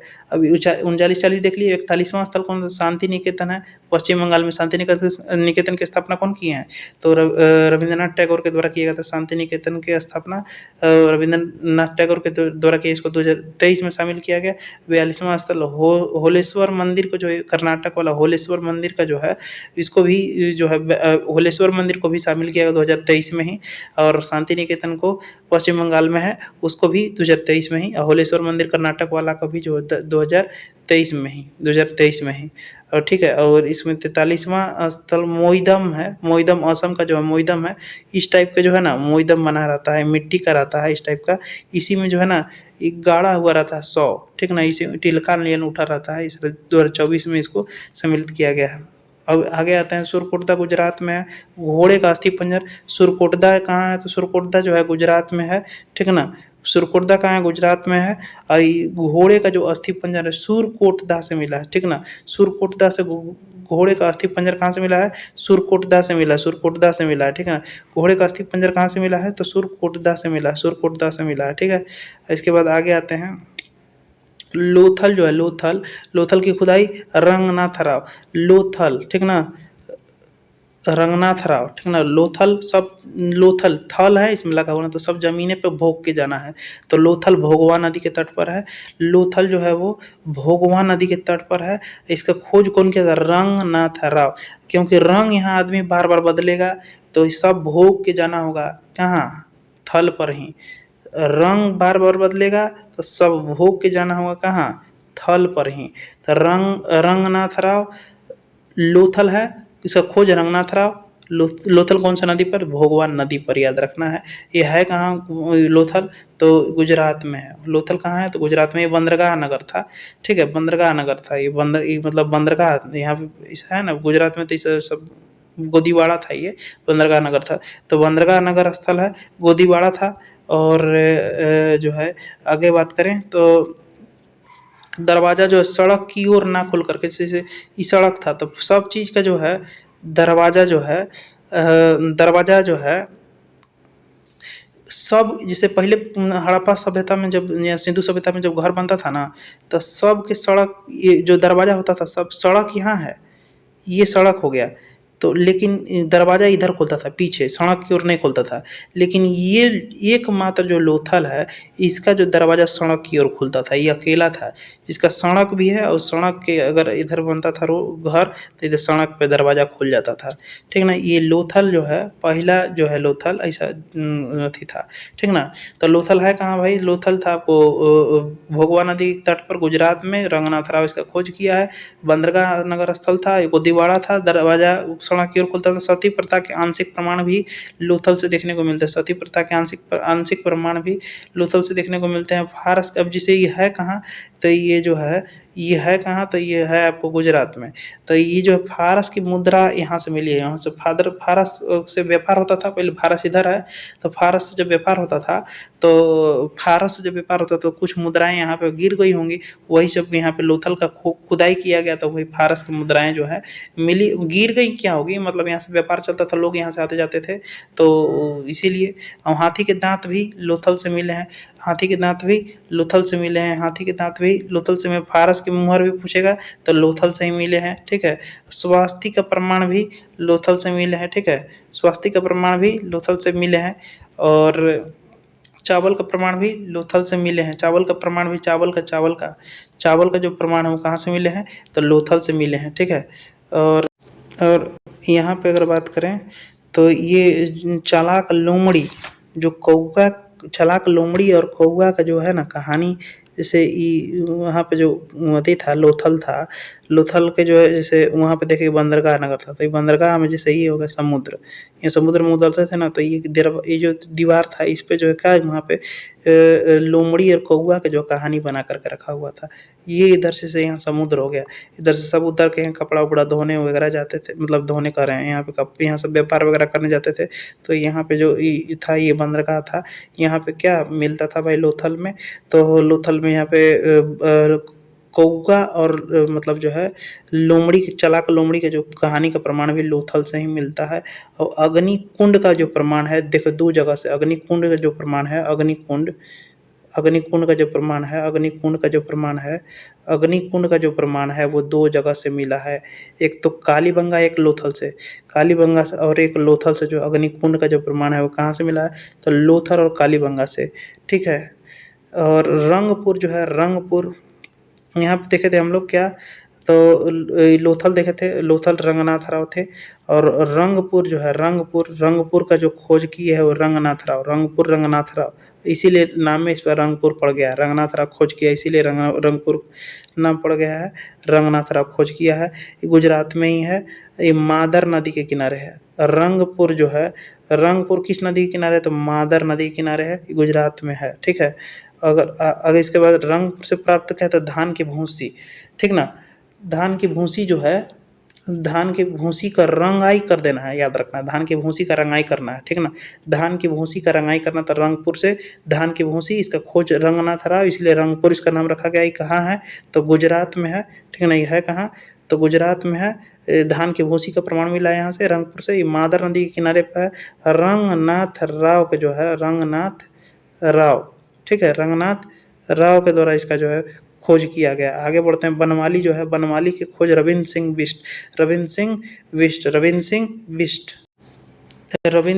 बिष्ट के जो द्वारा जो है वो क्या किया गया, तो बनमाली का खोज किया गया है, ठीक ना। और ये जो बनमाली है ये है कहाँ, तो हरियाणा में है, बनमाली हरियाणा में जाके बनमाली रंगोई नदी याद रखना है। बनमाली रंगोई नदी पर, जबकि रंगपुर कहाँ था, और मादर नदी पर था। ये कहाँ था, तो गुजरात में था। धान की भूसी रंग लेना था, रंगपुर में धान की भूसी खुदाई जो है रंगनाथ राव कराए थे, इसीलिए जो है ये रंगपुर इसका नाम पड़ा था। ये तो हो गया। बनमाली हम लोग देख रहे थे, तो बनमाली की खोज रविंद्र सिंह बिष्ट, बनमाली की खोज रविंद्र सिंह बिष्ट। और ये जो है बनमाली जो है कौन सा नदी पर, रंगोई नदी पर हरियाणा में है, ठीक ना। अब बनमाली से क्या क्या प्राप्त हुआ है, तो बनमाली से तो पहले मिट्टी का हल होगा, मिट्टी का हल, ईस्ट बहुत ज़्यादा पूछता है कि मिट्टी का हल कहाँ से मिला है। मिट्टी का हल मिट्टी का हल कहाँ से मिला है, तो ये जो है बनवाली से मिला है मिट्टी का हल। ये बनवाली रविंद्र सिंह बिष्ट खोज किया है, रंगोई नदी पर है, और इसके बाद ये हरियाणा में स्थित है। और यहाँ से मिट्टी का हल नली ढका हुआ नहीं है, यहाँ पे नली ढका हुआ नहीं है, यहाँ पे नहीं है, नली ढका हुआ नहीं है। जबकि लोथल में हम लोग बात किए थे, तो लोथल में हम लोग बात किए थे, जैसे कि लोथल में हम लोग बात किए थे ना, तो यहाँ पे जो नाली था, यहाँ पे जो लोथल नहीं धौलावीरा में, तो धौलावीरा में हम लोग देखे थे कि लकड़ी का जो है यहाँ पे नाली था, धौलावीरा में लकड़ी का नाली था। लेकिन यहाँ हम लोग पढ़ रहे हैं बनवाली, तो यहाँ पे जो नाली ढका हुआ नहीं था, बनवाली नाली ढका हुआ नहीं था, मिट्टी का हल मिला यहाँ से, ठीक है। और यहाँ से सड़कें, यहाँ की सड़कें टेढ़ी मेढ़ी थी, जिग जैग थी इस टाइप के, ठीक है, जिग जैग थी, ऐसे ऐसे था, फिर यहाँ से ऐसे ऐसे था, इस टाइप का था, टेढ़ी मेढ़ी थी यहाँ की सड़कें, ठीक है। और स्वतंत्रता के बाद सबसे ज़्यादा खुदाई गुजरात में हुआ, किस राज्य में? सबसे स्वतंत्रता के बाद सबसे ज़्यादा खुदाई किस राज्य में हुआ? तो गुजरात में हुआ। हड़प्पा तथा मोहनजोदड़ो को जुड़वा राजधानी पिग्गट नामक विद्वान ने कहा था। हड़प्पा और मोहनजोदड़ो को जुड़वा राजधानी की संज्ञा किस विद्वान ने दिया है? तो पिग्गट नामक इतिहासकार ने हड़प्पा और मोहनजोदड़ो को जुड़वा राजधानी की संज्ञा देने का काम किया है। और सिंधु घाटी सभ्यता की विशेषता क्या है? तो सिंधु घाटी सभ्यता की विशेषता की आयताकार है, ठीक है, सॉरी, ये सिंधु घाटी सभ्यता की विशेषता क्या है? तो त्रिभुजाकार है। धार्मिक मान्यता का देखें तो यहाँ मातृ देवी की मूर्ति मिलने के कारण और पशुपति शिव के जो मूर्ति मिलने के कारण ये जो क्या है, सिंधु घाटी सभ्यता को मातृसत्तात्मक और पशुपति शिव का जो है पूजा करने वाला माना जाता है। और व्यवसाय यहाँ पे जो है, व्यवसाय का था तो व्यापार था, चूँकि यहाँ से देखते थे कि यहाँ से जाता था व्यापार वगैरह फारस से करता था सब, ठीक ना। तो यहाँ का जो व्यवसाय था, ये उस समय कुछ व्यवसाय वगैरह नहीं था, व्यवसाय इन लोग को व्यापार करना ही था, जो कि फारस के साथ करते थे ये लोग। अर्थव्यवस्था जो है ना, यहाँ पे कृषि कपास पर निर्भर था, ठीक ना। अर्थव्यवस्था यहाँ कैसा था? कृषि प्रधान था, जो कि कृषि वगैरह पर ही निर्भर थे। जैसे कि कपास का जो प्रमाण हमको मोहनजोदड़ो से मिला, इसीलिए कह सकते हैं कि कृषि ही यहाँ पे अर्थव्यवस्था का काम था, करता था। और सिक्का जो है टेराकोटा कहते थे, मिट्टी का पकाया हुआ सिक्का चलता था, ठीक ना। उसी सिक्के को क्या कहते थे? टेराकोटा कहते थे। और मोहर जो मिलता था उसको सेल खड़ी कहते थे। जो मोहर मारते थे उसको क्या कहते थे? सेल खड़ी, ठीक ना। एक सींग वाला बैल का जो सेल खड़ी जो है, इस पर एक सींग वाला जो बैल का फिगर रहता था, एक सींग वाला बैल का फिगर रहता था, इसे मुंह रहता था, एक सींग रहता था। तो इसमें जो है एक सींग वाले सिक्का का जो टेराकोटा कहते थे, जो कि पक्की मिट्टी से रहता था। और मोहर जो सेल खड़ी कहते थे, एक सींग वाला बैल का फोटो रहता था उस पर। और बर्तन की बात करते हैं, पक्की मिट्टी यानी लाल रंग के जो बर्तन यूज करते थे, पक्की मिट्टी का जो है, पका हुआ मिट्टी, लाल रंग जैसे घड़ा होता है उसी प्रकार का बर्तन यूज होता था। और सभ्यता शहरी सभ्यता थी, जान ही रहे हैं। प्रथम नगरीय सभ्यता मोहनजोदड़ो थी, शांत प्रिय सभ्यता, जो कि युद्ध वगैरह नहीं करता था लोग, और युद्ध से परिचित ही नहीं थे, तलवार से परिचित ही नहीं, तो लोहा वगैरह का खोज नहीं था, तो लड़ाई करता नहीं था। और समाज कैसा? तो मातृसत्तात्मक समाज था, मातृ प्रधान, जो कि जो है ना, मातृ देवी की जो मूर्ति वगैरह नहीं मिली है इसकी वजह से। और लिपि जो है भाव चित्रात्मकता है, कुछ अगर कहाँ खाना है तो जैसे ये ऐसे कर दिया, वैसे ऐसे बना दिया, तो मतलब कि खा रहा है, इसका मतलब है। इसलिए भाव चित्रात्मक था। इसको लिखा जाता था दाहिने से बाएं, दाहिने से बाएं ऐसे नहीं होता है, दाहिने से बाएं इधर से हो गया, उर्दू के जैसा, ठीक ना, उर्दू के जैसा, माने इधर से इधर जो है दाएं से बाएं लिखा जाता था, ठीक है। सड़क ग्रिड पद्धति में, यानी ये जो है ग्रिड पद्धति हो गया, ग्रिड हो गया। सड़क यहाँ से गुजर रहा है, ऐसे इधर से भी सड़क गुजर रहा है, ये ग्रिड पद्धति हो गया, ठीक है। तो ग्रिड सड़क यहाँ की ग्रिड पद्धति थे। अपवाद इसमें कौन था? टेढ़ी मेढ़ी। बनवाली में हम लोग पढ़े कि टेढ़ी मेढ़ी था, ठीक ना, बनवाली में टेढ़ी मेढ़ी था। नालियाँ ढकी हुई रहती थी, अपवाद बनवाली में हम लोग देखे कि नालियाँ जो है ढकी हुई नहीं थी। तो आप सड़क टेढ़ी मेढ़ी बनवाली में अपवाद हम लोग देखे, जबकि ग्रिड पद्धति में हुआ करता था, ठीक है। और नालियाँ जो है यहाँ पे ढकी हुई रहती थी, लेकिन बनवाली में ढकी हुई नहीं थी, अपवाद था ये। वस्त्र जो है इसके बाद अगर देखें, बस्ती जो है ना वो दो भाग में बटा हुआ था, एक पश्चिमी और पूर्वी, पश्चिमे एक पूर्वे, दो भाग में बटल था। अब पश्चिमी जो है ना, यहाँ अमीर लोग रहता था, अब पूर्वे जो है गरीब लोगों के लिए दे दिया था। पूर्वे जो बस्ती था वो गरीब लोगों के लिए, पश्चिमी कौन रहता था? तो पक्ष में रहता था आपको अमीर लोग, ठीक ना। अपवाद में चनहुदड़ो जो है, अपवाद में चनहुदड़ो हो जाएगा, इसमें चनहुदड़ो में उल्टा था। और बंदरगाह में लोथल और सुरकोटदा दो ये को बंदरगाह है। हड़प्पा सब सिंधु सभ्यता से अगर जो कोई बंदरगाह पूछेगा कौन कौन बंदरगाह था, लोथल और सुरकोटदा, लोथल और सुरकोटदा, लोथल और सुरकोटदा, लोथल और सुरकोटदा। सुरकोटदा से क्या मिला था, सुरकोटदा से क्या मिला था, सुरकोटदा से जो है वो देखे कि गुजरात में सुरकोटदा था, अस्थि पंजर, घोड़ा का अस्थि पंजर मिला था, ठीक ना। और लोथल और सुरकोटदा दुइये को यहाँ पे बंदरगाह नगर था, दुइये को यहाँ पे बंदरगाह नगर था, दुइये को बंदरगाह नगर था, दुइये को बंदरगाह नगर था, ठीक है। दुइये को यहाँ पे बंदरगाह नगर था। लोथल और सुरकोटदा, लोथल और सुरकोटदा, लोथल और सुरकोटदा। मुख्य फसल यहाँ क्या था, तो गेहूं था, जिसको गेहूं और जौ, गेहूं और जौ, गेहूं और जौ। लेकिन पहला पूछेगा तो यौ बोल देंगे, गेहूं और जौ यहाँ के खाद्य फसल था, ठीक है ना। अगर पहला पूछेगा तो यौ की खोज, इसके बाद गेहूं, तब इसके बाद चावल, ठीक है। इसके बाद दरवाजे जो हैं पीछे की ओर खुलते थे, जबकि लोथल में अपवाद था, सामने ही खुल जाता था सड़क की ओर, ठीक है। और मनोरंजन के लिए अगर बात करें तो यहाँ पे पासे खेलते थे, नृत्य वगैरह होते थे, पशुओं को लड़ाने का काम करते थे, ठीक है। और ये अगर आगे बढ़ते हैं तो सिंधु सभ्यता के लोग परिचित नहीं थे, किस किस से परिचित नहीं थे, लोहा से परिचित नहीं थे, इसलिए युद्ध वगैरह नहीं होता था, यहाँ पे शांति प्रिय था। और यहाँ पे गाय से परिचित नहीं थे, अपवाद यहाँ पे बैल उल से ढुआई करते थे, लेकिन गाय को कैसे पाला जाता, क्या किया जाता, गाय का यूज इन लोग नहीं जानते थे, ठीक ना। और बैल का यूज था इन लोगों को, क्योंकि एक जगह से दूसरी जगह जाना था, पहिया वगैरह ये था, तो जो है बैल का यूज था यहाँ पे। और दास प्रथा यहाँ पे था, दास प्रथा यहाँ पे था। तलवार की सॉरी दास प्रथा यहाँ पे नहीं था, लोहा भी नहीं था, गाय भी नहीं था, यहाँ पे बैल था। और तलवार से भी परिचित नहीं, जो कि लोहा ही नहीं तो तलवार किससे बनेगा। मंदिर भी नहीं है, इसमें मूर्ति था यहाँ पे, ठीक ना। मूर्ति मिल गया भले, लेकिन मंदिर वगैरह नहीं था कि मंदिर बनाएंगे तब उसमें मूर्ति रखेंगे, ऐसा नहीं है, ठीक ना।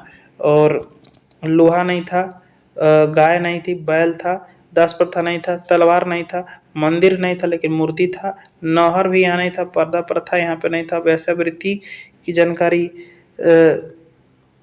नहीं, ये दोनों चीज से जानकारी थे। पर्दा प्रथा यहाँ पे था, वैश्यावृत्ति भी था, ये दोनों चीज था वहाँ पे, ठीक है। आगे बढ़ते हैं। मोहनजोदड़ो से प्राप्त मुहर, मोहनजोदड़ो से जो प्राप्त मुहर है, मोहनजोदड़ो से प्राप्त जो मुहर है, मुहर उसमें जो है हाथी, गैंडा और बाघ, हाथी, गैंडा और बाघ। हाथी हो गया, एलिफेंट, यहाँ मोहनजोदड़ो से जो प्राप्त है उसमें हाथी, ठीक ना, गैंडा और बाघ चारों ओर बैठे हुए हैं, बीच में शिव जी का आसन लगा हुआ है। और आसन के नीचे कोने तो भैंसा बैठा हुआ है। आसन किस पे बैठे हुए हैं, तो भैंसा पे बैठे हुए हैं। इधर चारों तरफ हाथी, एक तरफ हाथी बैठल है, एक तरफ सामने गेंडा है, एक तरफ बाघ है। और इनके चरण में हिरण बैठे हुए ताकि दबोच ना ले, ठीक ना। तो हाथी, गेंडा और बाघ जो है इधर बैठे हुए हैं, और यहाँ पे शिव जी बैठे हुए हैं। ये बैठे हुए हैं किस पे, तो भाई भैंसे पे। और इनके पैर के पास क्या है, तो हिरण है। ये वहाँ के मोहनजोदड़ो के मुहर से प्रमाण मिलता है। और हड़प्पा काल के 6 स्थल जो है सो नगर का दर्जा मिला है। 6 हड़प्पा काल जो है सिंधु सभ्यता के 6 स्थलों को जो है नगर का दर्जा मिला है। वो लोग क्या थे, शहर, नगर मतलब शहर का दर्जा मिला है। मोहनजोदड़ो ये था, मोहनजोदड़ो ये था। मोहनजोदड़ो हो गया, हड़प्पा हो गया, राखीगढ़ी हो गया भारत का सबसे बड़ा, और इसके बाद धौलावीरा हो गया, कालीबंगा हो गया, और गढ़वारी वाला हो गया, ठीक ना। ये सब के सब क्या थे, तो भाई सब के सब जो है वो शहर थे। 6 बड़े स्थल जो है इनको नगर का संज्ञा दिया गया है। और उसमें हो गया मोहनजोदड़ो हड़प्पा मोहनजोदड़ो हड़प्पा हो गया, राखीगढ़ी धौलावीरा हो गया, कालीबंगा गढ़वारी वाला हो गया। याद रखना है, दो दो करके याद रखेंगे। मोहनजोदड़ो हड़प्पा, राखीगढ़ी धौलावीरा, कालीबंगा गढ़वारी वाला, ठीक है। ये 6 जो क्या थे, तो 6 गो थे। यहाँ पे नगर का दर्जा मिला हुआ था, नगर माने शहर का दर्जा मिला हुआ था ये सबको। और हड़प्पा कालीन स्थल के बारे में बात करें तो हड़प्पा कालीन बंदरगाह के बारे में बात करें तो को हम लोग देखें, लोथल और सुरकोटदा गुजराते में, दोनों लोथल और सुरकोटदा दोनों बंदरगाह नगर था। दोनों कहाँ है, तो गुजराते में था। और इसके बाद आगे बात करें तो हड़प्पा व्यापार जो है, हड़प्पा से व्यापार होता था। हड़प्पा कालीन जो हम लोग देखे कि व्यवसाय इन लोगों का क्या था, व्यापार ही करना था बेचारे सबका। तो ये जो है तांबा जो था ये खेतड़ी से राजस्थान से व्यापार होता था। तांबा का व्यापार खेतड़ी के राजस्थान से होता था। सोना का व्यापार कोलार कर्नाटक से होता था। टीना का व्यापार ईरान से होता था, ठीक है, ईरान फारस से। टीना टीना ईरान ठीना ईरान, ठीक ना, टीना ईरान यानी फारस से होता था। चांदी जो है अफगानिस्तान से होता था। सीसा जो है मेसोपोटामिया से होता था। सीसा मेसोपोटामिया से होता, सीसा मेसोपोटामिया, सीसा मेसोपोटामिया से। चांदी अफगानिस्तान से होता था। दजला और फरात नदी के किनारे विश्व के प्रथम सभ्यता, ग्रामीण सभ्यता मेसोपोटामिया की जो सभ्यता थी, देखो यहाँ पे याद रखना है कि तांबा जो है खेतड़ी से लाते थे। खेतड़ी कहाँ है, राजस्थान में। सोना कहाँ से लाते थे, कोलार से। कोलार कहाँ है, कर्नाटक से। टीना कहाँ से लाते थे, ईरान से। ईरान कहाँ है, फारस की खाड़ी से। चांदी कहाँ से लाते थे, अफगानिस्तान से। और सीसा कहाँ से लाते थे, मेसोपोटामिया से। अब मेसोपोटामिया की सभ्यता जो है समकालीन सभ्यता थी। जैसे इधर जो है आपको यहाँ मान लीजिए कि सिंधु सभ्यता है, ये इसी के सामने पैरेलल चल रहा था कौन, मेसोपोटामिया की सभ्यता और मिस्र की सभ्यता। तो मेसोपोटामिया की जो सभ्यता था ये ग्रामीण सभ्यता था, जबकि ये जो सिंधु सभ्यता था ये शहरी सभ्यता था, ठीक ना, यानी नगरीय सभ्यता था ये। और ये मेसोपोटामिया जो है दजला एवं फरात नदी के किनारे बसा हुआ है। ये जो मेसोपोटामिया सभ्यता था ये दजला और फरात नदी के किनारे था। अब विश्व की प्रथम सभ्यता कौन है, तो मेसोपोटामिया की सभ्यता है। पहले मेसोपोटामिया की सभ्यता था, तब जो है सिंधु सभ्यता आया है। ये जो सबसे पहला सभ्यता कौन था, तब मेसोपोटामिया की सभ्यता। अब मेसोपोटामिया की पहली ग्रामीण सभ्यता थी, जबकि प्रथम प्रथम जो है आपको नगरीय सभ्यता पूछेगा तो प्रथम प्रथम ग्रामीण सभ्यता तो मेसोपोटामिया की, प्रथम नगरीय सभ्यता तो सिंधु सभ्यता, ठीक है। और आगे बढ़ते हैं। हड़प्पा सभ्यता के विनाश का प्रमुख कारण क्या था। हड़प्पा सभ्यता के विनाश का कारण बाढ़ है, भूकंप है, आर्यों का आक्रमण भी हो गया। ये लोग लड़ता उड़ता था नहीं, इसीलिए जो है बाढ़ आ गया, भूकंप आ गया, आर्य का आक्रमण हो गया, जलवायु में परिवर्तन हो गया, क्लाइमेट चेंज होने लगा, ठीक ना। ये सब के कारण जो है ये खत्म हो गया, ठीक है। और इसके बाद आगे बात करते हैं। मेसोपोटामिया के अभिलेखों में सिंधु घाटी सभ्यता के मतलब मेसोपोटामिया के जो अभिलेख है वहाँ से, मेसोपोटामिया देखें हम लोग, तो मेसोपोटामिया के जो अभिलेख है वहाँ से जो मिला है, तो सिंधु घाटी सभ्यता को क्या मेलुहा कहा जाता था। मेसोपोटामिया में सिंधु घाटी सभ्यता को क्या कहता था, तो मेलुहा कहता था, मेलुहा, ठीक ना, मेलुहा कहता था। सिंधु घाटी से पूछा कि मेसोपोटामिया के सभ्यता, मेसोपोटामिया के अभिलेखों में सिंधु घाटी सभ्यता के लिए कौन सा शब्द उल्लेखित है, तो मेलुहा शब्द उल्लेखित है, ठीक ना, मेलुहा शब्द उल्लेखित है, मेलुहा, ठीक है। और आगे बढ़े हैं तो विश्व का सबसे पुराना प्राचीनतम ग्रामीण सभ्यता कौन है, तो मेसोपोटामिया की सभ्यता है। विश्व का सबसे पहला नगरीय सभ्यता कौन है, तो भाई सिंधु घाटी सभ्यता है। ये सब हो चुका। और इसके बाद आगे बढ़ते हैं। वैदिक सभ्यता के बारे में बात करते हैं। तो वैदिक सभ्यता हम देखें कि वैदिक सभ्यता जो है, वैदिक सभ्यता 1500 से 600 बीसी तक है। 600 बीसी तक जो है के काल को क्या कहते हैं, तो वैदिक सभ्यता का, चूँकि वेद जब यहाँ पे वेद का निर्माण होने लगा था, इसीलिए जो है ना इसको वैदिक सभ्यता कहते हैं। और वैदिक सभ्यता भी क्या था, तो ग्रामीण सभ्यता था। और इसका निर्माण कौन थे, आर्य जब आए ना तो ये वेद का रचना हुआ, ठीक ना। तो आर्य लोग के कारण जो वेद वगैरह का रचना हो, इसलिए वेद के आधार पर ये इस समय शासन प्रशासन चलता था। इसलिए इसका जो निर्माण, वैदिक सभ्यता का निर्माण कौन किया था, आर्य लोग की। 1500 से 600, 1500 से 600 बीसी तक जो है ना इसका समय है। और इसको देखेंगे घोड़े से आर्य लोग भारत आए थे। भारत घोड़ा से आया था इन लोग। और भाषा बोलता था संस्कृत वगैरह, हम ही लोग थे, आर्य हम ही लोग हैं। और आर्य लोग का अर्थ है उत्तम और श्रेष्ठ। आर्य का अर्थ क्या होता है, तो उत्तम या श्रेष्ठ, जो बड़ा लोग होता है उसी को आर्य बोलते हैं। भाषा संस्कृत था। इन लोग का प्रिय पशु क्या था, तो घोड़ा था। भाषा संस्कृत था। प्रिय फेवरेट पशु इन लोगों का कौन था, तो घोड़ा था। पवित्र मानते थे इस लोग गाय को, आज भी हम लोग मानते हैं। हम ही लोग आर्य हैं, आर्य हम ही लोग हैं, हम ही लोग बाहर से आए हैं यहाँ पे। तो भाषा हम लोग को संस्कृत था, प्रिय घोड़ा था। और पवित्र मानते थे गाय को। इसको अघन्य मानते थे, अघन्य, अघन्य माने हत्या कर दिया तो फिर आपको बराबर फांसी मिलेगा, ठीक ना। व्यवसाय यहाँ इन लोग का क्या था, तो कृषि और पशुपालन था। आर्य लोग का जो व्यवसाय क्या था, तो कृषि करना, ठीक ना, कृषि और पशुपालन। जबकि हम सिंधु सभ्यता में देखते हैं तो वहाँ पे व्यवसाय था। व्यवसाय क्या था, व्यापार था। व्यवसाय, यहाँ पे व्यवसाय क्या है, तो कृषि एवं पशुपालन। लेकिन वहाँ व्यवसाय क्या था सिंधु सभ्यता में, तो व्यापार करना था, व्यापार करना। हम लोग व्यापार ही करता था केवल, ठीक है। लेकिन हम लोग यहाँ क्या क्या करते हैं, तो हम लोग यहाँ पे देख रहे हैं कि हम लोग मतलब यहाँ हम लोग यहाँ पे जो है कृषि और पशुपालन कर रहे हैं। और आगे बढ़ें तो इन लोग पेय पदार्थ का था तो सोमरस फेवरेट था इन लोग का, सोमरस पेय पदार्थ था, ठीक ना। आर्य लोग कहाँ से आए थे, इस पर जो है बहुत लोगों ने अलग अलग बात कहा है। तो मध्य एशिया से आया था, ये बात कहा मैक्स मूलर ने कहा। मैक्स मूलर कह रहा है कि मध्य एशिया से आए हैं। तिब्बत से बोल रहे हैं, ये दयानंद सरस्वती कहा है कि तिब्बत से आए हैं। आर्य कहाँ से आए हैं, तो तिब्बत से आए हैं। ये जो है दयानंद सरस्वती कह रहे हैं, जबकि उत्तरी ध्रुव से कह रहा है कि जो उत्तरी ध्रुव है ना, ये उत्तरी ध्रुव यहाँ से जो है ये आए हैं भारत में, ये बात कह रहे बाल गंगाधर तिलक। लेकिन तिब्बत से, जैसा कि हम लोग जानते हैं कि ये हो गया, इसके बाद ये हो गया, और इसके बाद ये हो गया, तो यहाँ है तिब्बत। तो यहाँ से यहाँ आए हैं भारत, ये कहे कौन, दयानंद सरस्वती। और ये हो गया उत्तरी ध्रुव, यहाँ से जो यहाँ आए हैं भारत में, ये कह रहे हैं बाल गंगाधर तिलक, ठीक ना। बाल गंगाधर तिलक कह रहे हैं कि उत्तरी ध्रुव से उठ के यहाँ आए हैं, जबकि ये कह रहे हैं कि तिब्बत से यहाँ पर आया है। ये कौन कह रहे थे, तो दयानंद सरस्वती कह रहे हैं। और मध्य एशिया से कौन कह रहा था, म से मध्य एशिया, म से मैक्स मूलर कह रहा है कि मध्य एशिया से आए हैं। और मैक्स मूलर इन सब में जो है ना, इन सब में जो सबसे मान्य बात हुआ मध्य एशिया वाला बात, मैक्स मुलर वाला सबसे मतलब महत्वपूर्ण बात है कि मैक्स मुलर वाला ही सब कोई माना कि मैक्स मुलर सही कह रहा है कि मध्य एशिया से आए हैं। बाकी तिब्बत से आए हैं दयानंद सरस्वती, उत्तरी ध्रुव से हैं बाल गंगाधर तिलक, ये उतना वैलिड नहीं हुआ जितना कि मैक्स मुलर का हुआ ये बात कि मध्य एशिया से आए हैं, ठीक है। तो इसके बाद हम देखते हैं कि हिंदू देवता को हम लोग मानते थे, और इंद्र वरुण मित्र अस्ते या नासत्य, इंद्र वरुण मित्र और नासत्य, इंद्र वरुण मित्र और नासत्य जो हिंदू देवता को मानते थे। और ये प्राप्त अभिलेख है बोगाज कोई अभिलेख से जो है, बोगाज कोई अभिलेख से जो है ये 4 देवता, इंद्र वरुण मित्र और नासत्य, इंद्र वरुण मित्र और नासत्य 4 देवता का जो प्रमाण मिलता है बोगाज कोई अभिलेख से मिलता है। और आगे बढ़ते हैं तो मध्य एशिया को एशिया माइनर भी कहा जाता है। मध्य एशिया को क्या कहते हैं, एशिया माइनर भी कहते हैं। तुर्की, मध्य एशिया का मतलब है तुर्की वगैरह, उज्बेकिस्तान, कजाकिस्तान, अफगानिस्तान, ये सब मध्य एशिया है, ठीक है। सबसे अधिक प्रमाणिक किसका भाई, तो मैक्स मूलर का ही है। और मैक्स मूलर जो है वो जर्मनी का रहने वाला था, इसके पिता का नाम वेहम मूलर था।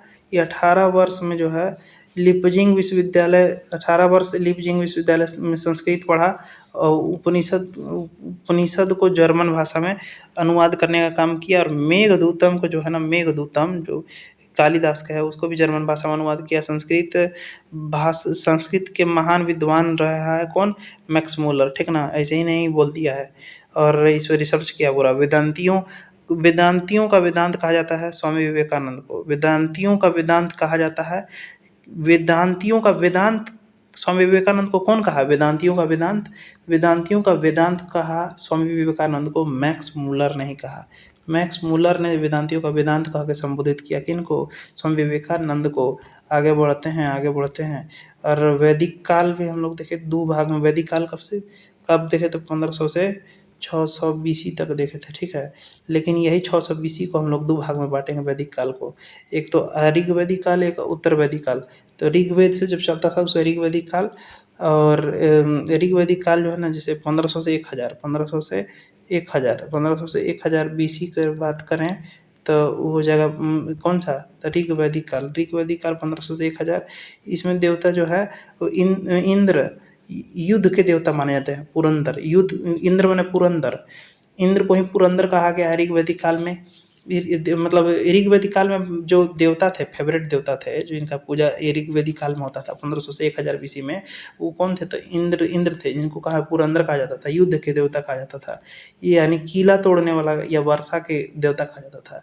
युद्ध के देवता, किला तोड़ने वाला देवता, और वर्षा के देवता इंद्र को कहा जाता था। और ये इंद्र का मतलब था, इंद्र को पुरंदर कह के संबोधित किया जाता था। प्रमुख देवता ऋग्वैदिक काल में कौन थे, तो इंद्र ही थे, जिनको युद्ध के देवता हो गए, किला तोड़ने वाला हो गया, वर्षा कराने वाले देवता माना जाता था, ठीक ना। दास प्रथा ऋग्वैदिक काल में देखो बहुत, ऋग्वैदिक काल जो है इसमें दास प्रथा नहीं था। जाति जो है कर्म के आधार पर था, कर्म जो काम करता था उसी आधार पर जाति बन जाता था, ठीक ना, कि ये फलना जाति का है, उसका बेटा लोहार हो तो फिर लोहार के बेटा मान के चलो वही अथी हो गया, सोना का काम करना तो सोनार हो गया, ऐसे ही हो गया। तो जाति के कर्म के आधार पर था। महिलाओं की स्थिति इसमें बेहतर थी, बेस्ट था, पर्दा प्रथा नहीं था इसमें, ठीक है। लेकिन उत्तर वैदिक काल में सब उल्टा हो जाता है। इसमें देखें कि इसमें फेवरेट देवता इंद्र थे, 10 पर था नहीं था, जाति कर्म के आधार पर था, महिला की स्थिति अच्छी थी, ठीक है, और पर्दा प्रथा नहीं था, ठीक ना। 10 प्रथा नहीं था, पर्दा प्रथा नहीं था, महिला की स्थिति अच्छी थी, जाति कर्म के आधार पर थी, और फेवरेट देवता इंद्र थे इसमें लोग। अब उत्तर वैदिक काल जब हम लोग देखें कि 1500 से 1000 तक था, ये ऋग वैदिक काल। तो अब 1000 से 600 तक हो जाएगा कौन, उत्तर वैदिक काल, ठीक है। तो उत्तर वैदिक काल में देवता चेंज हो गए, प्रजापति को फेवरेट देवता मानने लगा। इसमें सभा और समिति था। सभा जो अमीर और लोगों का था सभा, ठीक ना, और समिति होता था आम लोगों के लिए, ठीक ना। 2 प्रकार की सभा होती थी। देखेंगे कि उत्तर वैदिक काल में बात करें तो देवता इसमें प्रजापति हो गए, अमीर लोगों के लिए सभा होता था, जबकि समिति होता था आम लोगों के लिए। लोहा की खोज उत्तर वैदिक काल में पूछा है कि लोहा के कितना बार क्वेश्चन पूछा है कि लोहा की खोज जो है कब हुआ, तो उत्तर वैदिक काल में हुआ, उत्तर वैदिक काल में है। यूपी के अतरंजी खेड़ा से जो है लोहा का प्रमाण मिला है। कर्म कांड का जो है, कर्म कांड जो है उत्तर वैदिक काल में ही चालू हुआ। जितना भी जो श्राद्ध वगैरह जितना भी ये सब इसमें कर्म कांड की स्टार्टिंग हुआ है उत्तर वैदिक काल में। महिलाओं की स्थिति इसमें बहुत खराब हो चुकी, जबकि ऋग वैदिक काल में महिला बढ़िया थे। पर्दा प्रथा इसमें स्टार्ट हो गया, जबकि उसमें पर्दा प्रथा नहीं था, पर्दा प्रथा उस समय नहीं था, और इसमें स्टार्ट हो गया पर्दा प्रथा। दास प्रथा इसमें चालू हो गया, उसमें दास प्रथा भी नहीं था, ठीक है। और बाल विवाह भी चालू हो गया इसी में, ठीक ना। पितृ प्रधान इसमें चालू हो गया, जबकि मातृसत्तात्मक था। ऋग्वैदिक क्या था, मातृसत्तात्मक, मातृसत्तात्मक था, इसलिए जो माता का ज़्यादा वैल्यू था इसमें। इसमें पितृसत्तात्मक हो गया, पिता का ज़्यादा वैल्यू हो गया। इसमें हल को कहते थे सीरा, हल को कहते थे उत्तर वैदिक काल में सीरा, रेखा जो हल का जो रेखा बनता था इसे लाइन, उसको सीता कहते थे। और हल को बोलते थे, हल को बोलते थे सीरा, और इसको बोलते थे सीता, ठीक है, रेखा को। और मुद्रा जो है निष्क, और लोहा को बोलते थे श्याम अयस्क, मुद्रा को बोलते थे निष्क, और लोहा को बोलते थे श्याम अयस्क, और तांबा को बोलते थे लोहित अयस्क। यहाँ उल्टा था, लोहा को श्याम और तांबा को लोहित अयस्क बोला जाता था, ठीक है। और